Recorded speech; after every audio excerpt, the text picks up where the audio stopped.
Les gens qui se dépigmentent, ils perdent quelque chose en eux d'un point de vue psychologique. Tellement on a propagé le mensonge selon lequel il y a eu une traite négrière, les Africains ont vendu leurs frères, qu'aujourd'hui tout le monde pense que c'est vrai. Mais moi je fais partie de ceux qui pensent que c'est faux et que l'histoire a été falsifiée. C'est une histoire que tout Africain devrait connaître.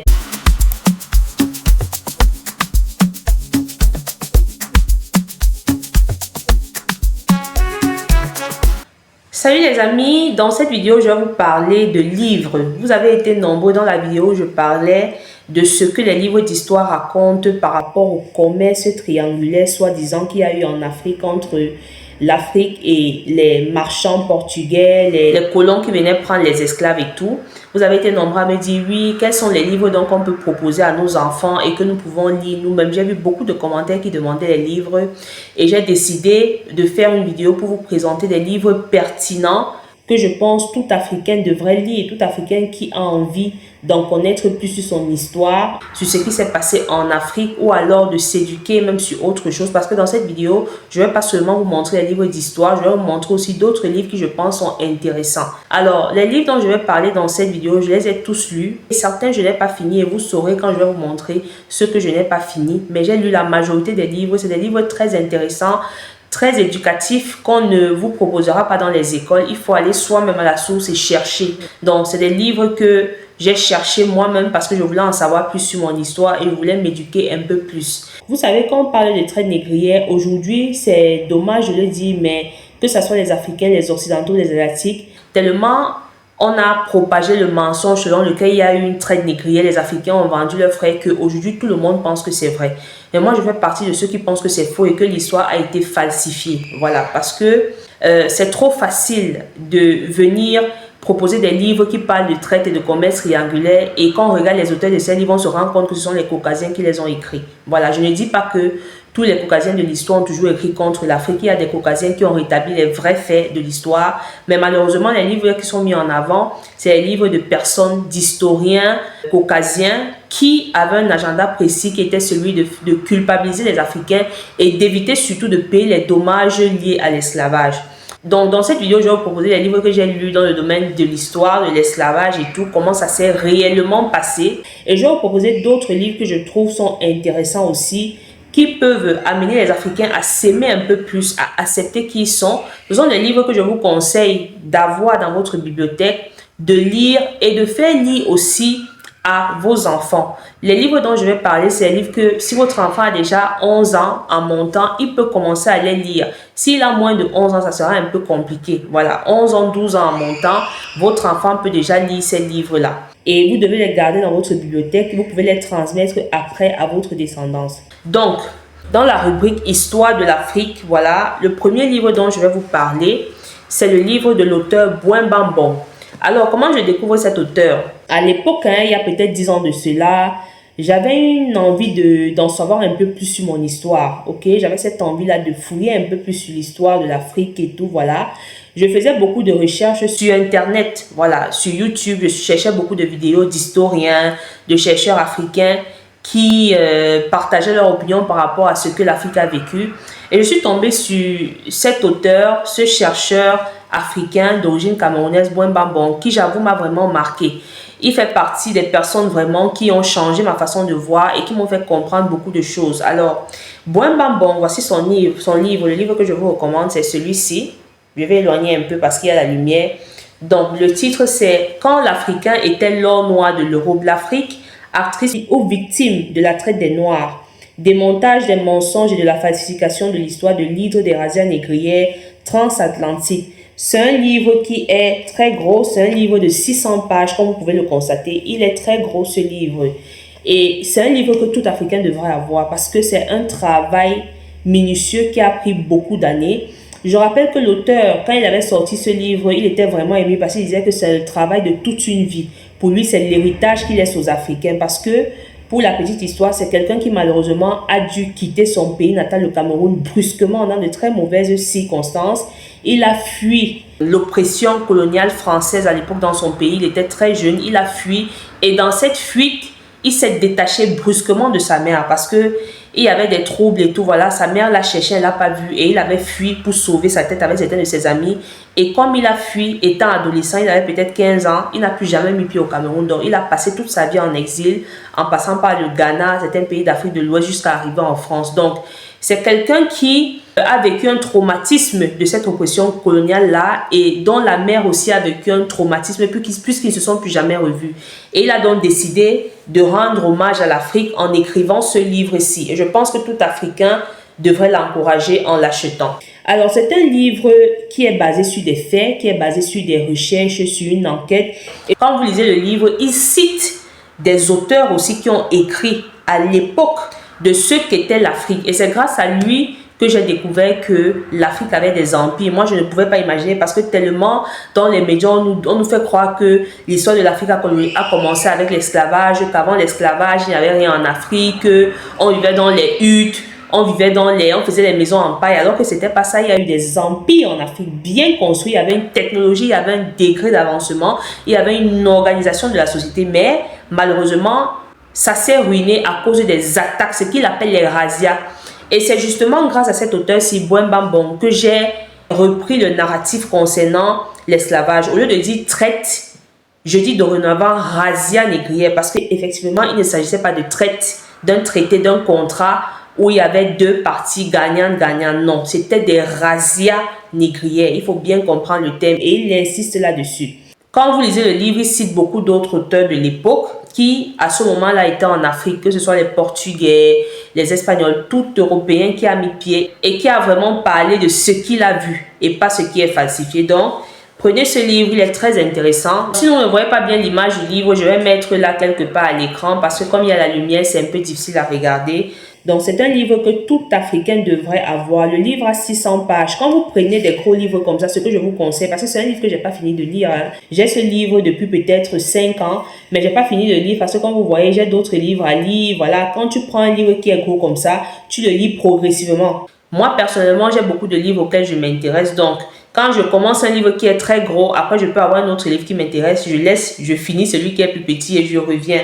Et vu que le livre est bien détaillé en chapitres, il y a plusieurs chapitres dans le livre, je vous conseille, même s'il est très gros, si vous n'avez pas le temps de tout le lire, de choisir les chapitres qui sont intéressants et de lire. C'est souvent comme ça qu'on lit les gros livres. Le deuxième livre que je trouve aussi est très intéressant, plus petit et aussi très bien détaillé parce qu'effectivement basé sur une enquête historique. C'est le livre de Tidiane Diaye. Tidiane Diaye, c'est un auteur franco-sénégalais qui a écrit le livre Le génocide voilé, enquête historique. Alors, la particularité de ce livre, contrairement à celui de Boumba Mbong, que je viens de vous montrer, c'est que le livre de Boumba Mbong se focalise beaucoup sur la traite transatlantique, donc entre les Africains et les Occidentaux. Ok, la traite judéo-chrétienne, on va appeler ça comme ça. Pourtant, le livre-ci se focalise principalement sur la traite arabo-musulmane. Donc, ça explique les circonstances de cette traite. Qu'est-ce qui s'est passé? Qu'est-ce qui a conduit à cette traite? Comment est-ce que le traité a été fait? Est-ce que c'était volontaire? Est-ce que c'était forcé? Est-ce que les Noirs l'ont fait volontairement? Il explique vraiment tout. Vraiment, j'ai beaucoup apprécié ce livre. Il est très riche et je pense que toute personne devrait lire ce livre. Donc, ça, c'est les deux livres personnellement que je recommande pour le moment en ce qui concerne les deux traites arabo-musulmane et judéo-chrétienne. Un autre livre que je peux vous conseiller, toujours historique, mais qui n'est pas forcément basé sur la traite des esclaves, c'est ce livre-ci. Cameroun, une guerre cachée aux origines de la France-Afrique. Thomas Delton, Manuel Domègue et Jacob Tatita. Pourquoi j'ai mis ce livre dans cette rubrique? Parce que je pense que c'est une histoire que tout Africain devrait connaître, pas seulement les Camerounais, parce que beaucoup d'Africains ne comprennent pas ce qui se passe au Cameroun. Il y a beaucoup d'Africains qui voient le Cameroun aujourd'hui, ils se posent beaucoup de questions, mais ils ne savent pas qu'il y a une histoire tragique qui s'est passée. Et tout Camerounais devrait avoir ça dans sa bibliothèque. Voilà, si tu es Camerounais et que tu n'as pas encore ce livre, je ne sais pas ce que tu attends pour acheter ce livre en fait, parce que c'est un héritage historique, c'est une histoire, c'est notre histoire, nous devons la savoir et nos enfants doivent connaître cette histoire. Donc, c'est un livre en fait qui raconte la guerre, les razzias que la France a mené en Afrique de 1948 à 1971. Je parle bien de razzia parce qu'il s'agissait de raser vraiment les populations dans un but précis. Les auteurs, ils sont trois. Il y a un Français, un Espagnol et un Camerounais. Voilà, ces trois auteurs qui ont pris sur eux de rétablir la vraie histoire de la guerre qui s'est passée au Cameroun et qui a détruit beaucoup de Camerounais et dont les séquelles nous affectent jusqu'aujourd'hui. Parce que c'est pendant cette guerre que les nationalistes camerounais comme les Ruben Oumniobel, les Félix Moumié, Ernest Ouandjé et leurs autres camarades ont été tués. Les gens vraiment qui se battaient pour l'indépendance du Cameroun, les gens vraiment qui étaient là pour l'intérêt du peuple camerounais et non pour l'intérêt des colons. C'est à cause de cette guerre que ces valeureux hommes ont été tués. Et je pense que pour rendre hommage à ces gens-là, tous ces gens qui ont péri, les familles qui se sont disloquées, parce que cette guerre au Cameroun a créé beaucoup de troubles. Les régions qui se sont, il y a des régions qui étaient unies, qui ont été fragmentées, il y a des familles qui étaient unies, qui ont été fragmentées, les gens qui ont quitté leur famille, ils sont allés dans d'autres régions et on croyait qu'ils étaient morts, ils sont restés là-bas des années. Donc, c'est une guerre qui a fait beaucoup de mal aux Camerounais et l'Afrique doit savoir ça. Donc, tout Africain désireux de connaître cette histoire, je vous invite à l'acheter. C'est un livre qui est très très riche. C'est un livre de 900 pages, voilà. De 900 pages, vraiment, il est immense. Ça vous montre le travail de recherche que les auteurs ont vraiment mis derrière ce livre. Je salue ce travail-là parce que pour arriver à écrire un livre comme ça, il faut vraiment faire de la recherche. C'est pas de l'amusement. C'est un livre ils ont vraiment pris le temps de chercher, de fouiller, de prendre les images et tout. Ça n'a rien à voir avec la convention mixte franco-camerounaise que Macron nous a sorti dernièrement. Ça, c'est du bluff. Si vous voulez vraiment connaître l'histoire de l'Afrique, prenez ce livre. Un autre livre que j'ai lu qui est très important et qui parle vraiment du trouble psychologique des Africains. Je vous ai dit dans une vidéo précédente que les Africains ont vécu, l'Afrique noire a vécu des traumatismes. Et le malheur dans ça, c'est que les Africains n'ont pas vécu de thérapie parce que qui dit traumatisme dit thérapie, guérison. Parce que le traumatisme, c'est quelque chose, c'est une maladie qui affecte ton mental et tout. Et si tu ne suis pas une thérapie, tu ne peux pas être normal. Et c'est ça le problème des Africains de l'Afrique noire. C'est pour ça que vous constatez que les Africains ont des comportements dysfonctionnels qu'on n'observe nulle part. C'est eux qui se décapent pour ressembler aux autres. C'est eux qui n'ont jamais leurs cheveux crépus. Pour les femmes, elles ont toujours les mèches et tout du 1er au 31. Elles ont honte de leurs cheveux pour beaucoup. Voilà, c'est eux qui ne s'aiment pas, qui aiment les autres. L'Africain aime l'étranger plus que son frère. C'est des comportements dysfonctionnels qu'on ne retrouve qu'en Afrique parce que on ne voit aucun peuple qui se dépimente la peau. On ne voit aucun peuple qui porte les cheveux qui ressemblent à celles d'un autre groupe par rapport à son groupe. On ne voit aucun peuple qui aime les autres plus que soi-même. On ne voit pas ça chez les Asiatiques, chez les Européens, chez quiconque. On ne voit ça que chez les Africains. C'est parce que les Africains sont encore traumatisés par leur histoire et ils n'ont pas guéri. Voilà, donc il faut une guérison collective de masse des Africains et j'espère vraiment que les prochains leaders feront ce travail. Alors, c'est le livre de France Fanon, Peau noire, masque blanc. C'est un livre que j'ai lu il y a longtemps. Je l'ai lu ce livre depuis et je l'avais lu en bibliothèque. À l'époque, dans ma ville, il y avait une bibliothèque. Dans l'ancienne ville où j'étais, il y avait une bibliothèque que je fréquentais beaucoup. J'aimais bien aller là-bas et j'avais découvert ce livre là-bas. Et j'ai commencé à le lire, je l'ai prêté, je le lisais à la maison, je le lisais parfois et après je l'ai remis. Donc je ne l'ai pas ici à la maison, j'avais l'intention de l'acheter parce que c'est quelque chose que je veux avoir dans ma bibliothèque. C'est un livre très riche parce que il s'agit vraiment de l'analyse d'un psychologue. France Fanon est un psychologue vraiment très brave et brillant qui a vraiment étudié le malaise profond ancré dans la psychologie du noir. Peau noire, masque blanc. Donc des noirs qui sont noirs de peau, mais qui dans leur psychologie veulent s'identifier aux blancs. Et j'en ai déjà parlé même dans la vidéo de Kabilem.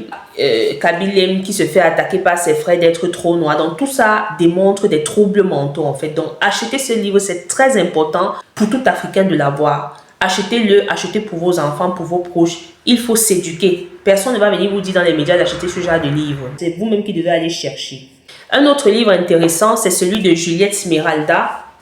Juliette Smiralda, Peau noire, cheveux crépus, l'histoire d'une aliénation. C'est un livre que j'ai aussi depuis, qui est aussi très intéressant. Voilà, ça montre un peu le rapport que l'Africain a avec ses cheveux et avec sa couleur de peau, surtout l'Africain qui vit dans les sociétés occidentales. Donc, elle fait une analyse en parlant de l'Afrique, de l'Occident. Elle a fait une enquête aussi, il y a une partie dans le livre où elle fait une enquête et elle pose des questions aux afro-descendants par rapport à leurs cheveux, les coiffures et tout ce qu'ils pensent. Je pense que c'est très intéressant aussi à lire. C'est des livres riches qui rentrent un peu. Je pense que Juliette Smeralda et Frantz Fanon, leurs livres font partie des livres qui rentrent dans la psychologie du noir pour comprendre ce complexe d'infériorité qu'il ressent par rapport à sa couleur de peau et par rapport à ses cheveux. Donc, je vais vous proposer un autre livre qui se présente comme ça. Ça s'appelle Nutricide, The Nutritional Destruction of the Black Race, de Laila O. Africa. Que son âme soit vivifiée, parce que c'est un auteur qui est déjà décédé, qui a écrit plusieurs livres, dont un best-seller qui s'appelle African Holistic Health. C'est un auteur très intéressant et atypique, parce que je vais vous dire quelque chose sur ce livre. Déjà, de quoi parle le livre? On dit bien des Nutritional Destruction of Black Race. C'est un livre qui parle de la destruction nutritionnelle des Noirs. Et quand on parle ici de nutrition, on ne parle pas seulement de l'aliment. Alors, il explique à travers le livre comment on détruit les Noirs et les Afro-descendants à travers ce qu'ils mangent. D'abord, l'alimentation, à travers les médias, à travers l'éducation qu'on leur transmet. Voilà, donc, il parle ici de nutrition sur plusieurs aspects. Parce que quand on parle de nutrition, se nourrir, c'est pas seulement la nourriture. Se nourrir, c'est la nourriture, c'est ce qu'on voit, c'est ce qui est dans notre entourage, c'est ce qui passe à la télé, c'est ce qu'on écoute à la radio. Donc, c'est un livre très intéressant. Mais je dois vous avertir sur quelque chose. Ce livre est très difficile à lire. Vraiment, si vous êtes très sensible, si vous êtes dans une période de votre vie actuellement, je me dis pour ceux qui veulent acheter les livres dont je vais parler dans cette vidéo, si vous traversez actuellement une période délicate de votre vie, vous êtes un peu stressé, si vous êtes une personne naturellement hypersensible, vraiment ne jetez pas votre argent, n'achetez pas ce livre, ça va vous gâcher l'humeur. Vraiment, je vous préviens, je me dois de vous dire, parce que moi je l'ai lu, donc ce livre est très difficile à lire du début à la fin. Je vous jure, quand je suis arrivée au niveau peut-être de la 50e page, 50e c'était un déjà beaucoup. Je ne suis pas sûre que vous allez arriver à la 30e page en lisant ce livre, parce que c'est un livre de 400 pages. Et pour commencer de la première à la dernière page jusqu'à finir, vraiment c'est que vous êtes brave. C'est un livre difficile parce que l'auteur, dans sa façon d'écrire, dans le ton qu'il emploie, on sent la rage, on sent la colère, on sent une certaine haine. Voilà, il est vraiment cru dans ses propos. Il n'y va pas de main morte. En lisant le livre, on comprend directement la psychologie et le caractère de l'auteur. Mais c'est un livre riche pour les Africains. Et dans sa colère, dans la façon de s'exprimer, on comprend juste en réalité qu'il est fâché par rapport à ce qu'il constate, à l'injustice qu'on peut dire que les Noirs subissent en fait. C'est ça, selon moi, qui explique le ton très dur, le ton très lourd employé par l'auteur. Donc, si vous êtes prêts à faire le pas et à vivre l'expérience, achetez, mais ne dites pas que je ne vous avais pas prévenu. Un autre livre de l'auteur très intéressant qu'il a écrit, qui est totalement différent de l'autre dans le ton et qui est beaucoup plus scientifique, c'est Mélanine. Voilà, Mélanine, comme vous pouvez voir sur le livre, voilà, il montre les différentes teintes de couleur de peau. Mélanine, c'est un livre que tout Africain devrait avoir parce que c'est un très petit livre, hein. C'est un livre d'une 50aine de pages et vraiment focalisé sur l'aspect biochimique, ok, la constitution biochimique des Noirs, la mélanine, the power and science of mélanine, le pouvoir et la science de la mélanine, parce que parfois vous voyez les sœurs, mais même les frères se dépigmenter, aller mettre des crèmes cancérigènes et tout, se dépigmenter la peau et s'exposer à des maladies et toute autre chose, parce que malheureusement ça revient tout sous l'éducation. Dans notre éducation, on ne nous apprend pas à nous aimer. Voilà, il n'y a pas un programme scolaire en Afrique où on a proposé dans le cursus un livre comme la mélanine. Voilà, c'est des livres comme ça qu'on devrait mettre dans le programme scolaire pour que les enfants en grandissant s'aiment, aiment leur peau et comprennent que être noir, c'est pas être maudit. Au contraire, nous sommes très chanceux d'avoir notre mélanine, vu que cette mélanine est étudiée dans des laboratoires de recherche occidentaux et partout dans le monde. Et il faut savoir que la mélanine, c'est pas seulement sur la peau, il y a même ça dans l'eau, il y a même des animaux qui ont la mélanine. C'est une substance très prisée et très recherchée aussi. Lisez, ça vous explique vraiment ce que c'est que la mélanine, comment c'est constitué, en quoi ça contribue essentiellement au bien-être psychologique et mental des Africains. C'est ce que les gens oublient. Et je profite ici pour dire, ne soyez pas offusqués. Moi, c'est après avoir lu ça que je peux le dire. Les gens qui se dépigmentent, ils perdent quelque chose en eux d'un point de vue psychologique. Ça, je le dis. Voilà, donc une personne qui s'est dépigmentée, qui a changé sa couleur de peau, ne peut pas vibrer au même niveau qu'une personne qui a gardé sa couleur de peau. Il y a quelque chose qui manque. Voilà, parce que la mélanine est fondamentale. C'est à la base du fonctionnement de la majorité des organes des Noirs. Et ça, beaucoup ne le savent pas. Et c'est en lisant ce livre-ci que je l'ai découvert.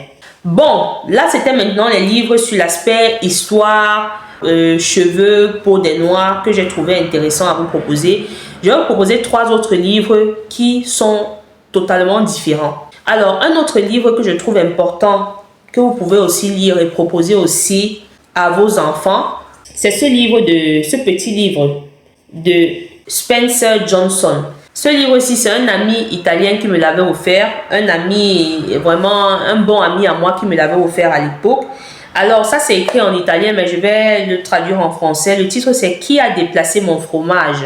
Il m'avait offert la version italienne, bien évidemment. Donc ici, le titre, c'est « Chi ha spostato il mio formaggio ?» Mais je vais mettre le titre en français là-bas. Et le lien sera dans la barre d'infos pour ceux qui voudront bien l'acheter.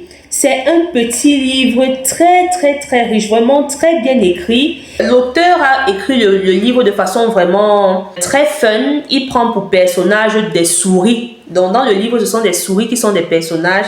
Mais ces souris représentent en fait l'être humain. Mais c'est très riche. C'est un livre de 90 pages qui est important parce que sur la couverture, on écrit pour vous dire un peu de quoi traite le livre. Changer dans un monde qui change. En entreprise, à la maison et dans la vie de tous les jours. Donc, l'auteur, c'est Spencer Johnson et le livre est préfacé par Ken Blanchard. Voilà.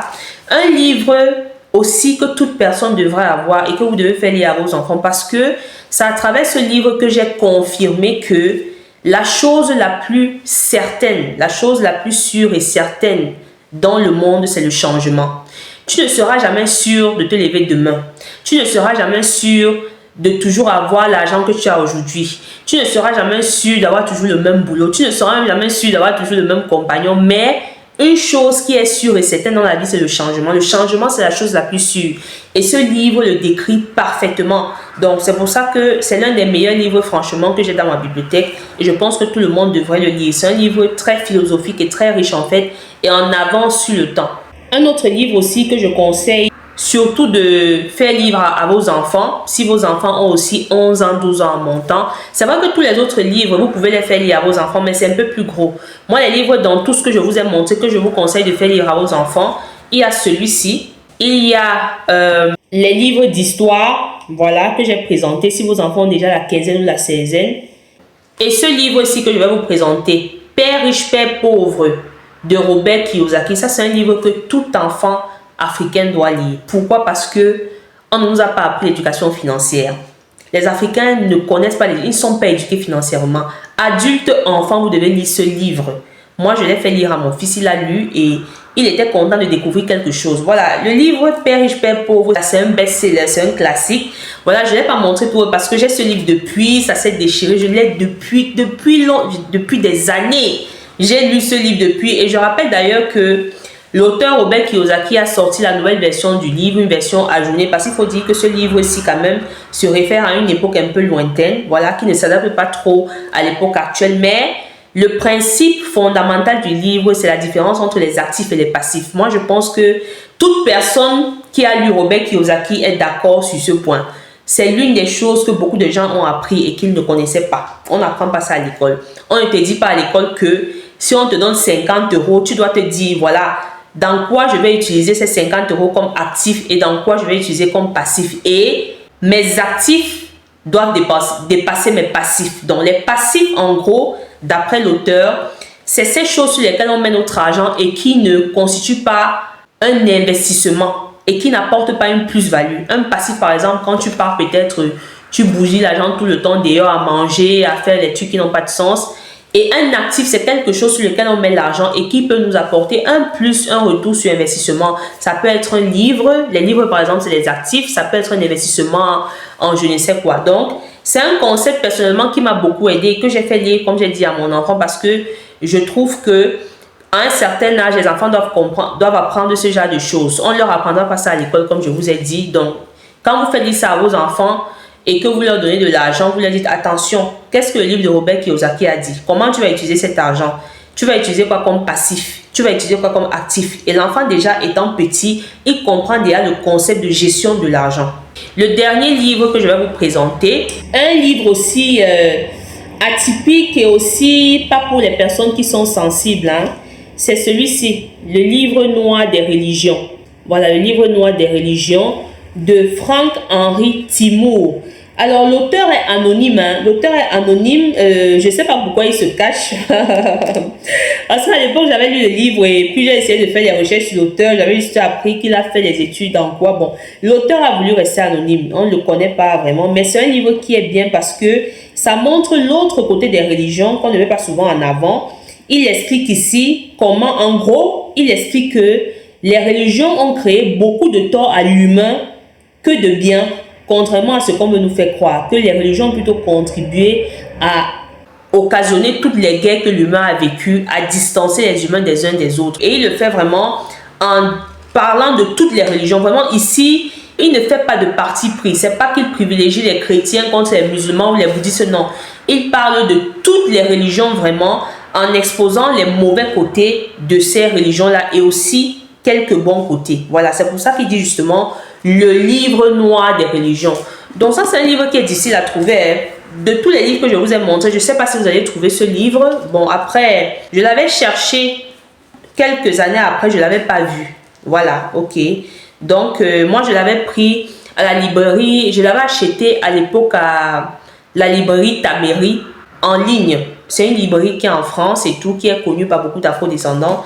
Mais sur Amazon, vous ne trouverez pas ce livre, je ne crois pas. Peut-être, je ne sais pas si la librairie Tamery en a encore, mais il faudra chercher.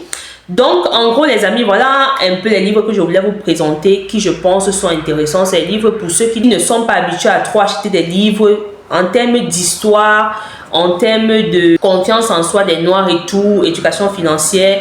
C'est la base en fait, c'est la base des livres qu'il faut avoir. À l'avenir, s'il y a d'autres livres, je vais faire d'autres vidéos. S'il y a d'autres livres intéressants que je peux vous proposer, je ferai d'autres vidéos. Alors, les livres que je vous ai présentés, les liens sont dans la barre d'infos. Vous cliquez sur les liens que je vais mettre dans la barre d'infos pour acheter les livres parce que ce sont des liens d'affiliation. Quand vous achetez les livres, j'ai une commission. Voilà, il faut aussi soutenir. Voilà, on donne les informations, il faut aussi avoir un retour.